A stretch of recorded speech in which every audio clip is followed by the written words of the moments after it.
আসসালামু আলাইকুম। লাউ নিয়ে একটা কথা বলার জন্য চলে আসলাম। আমার শ্বশুরের একটা অভ্যাস আছে, ওনার বাজার ভালো না হলেও উনি খাওয়ার পর বারবার বলতে থাকেন অনেক ভালো হয়েছে, অনেক ভালো হয়েছে। আর আমার শাশুড়ি বলবে ভালো হয়েছে, তুমি খাও। সাথে আমরা তো বলবই সত্যিই অনেক ভালো হয়েছে, অথচ কেউ খায়নি। আসলে আগের দিনের মানুষ একটু সহজ সরল। তো আমরা ছেলের বউয়েরা বাবাকে নিয়ে মজাও করি। যাই হোক, এগুলো মজা না, এগুলো আনন্দ বলা যায়। তবে এই লাউ নিয়ে একটা কথা, আমি যখন নতুন ছিলাম তখন একদিন বাবা লাউ নিয়ে আসলো, তো আমি লাউটা কাটতেই পারিনি।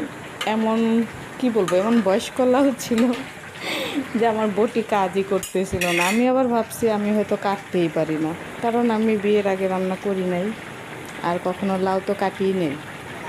যাই হোক, এত মজা করেছি এসব বিষয় নিয়ে, এখন আজকে লাউ রান্না করার সময় আমার এগুলো মনে পড়ছে।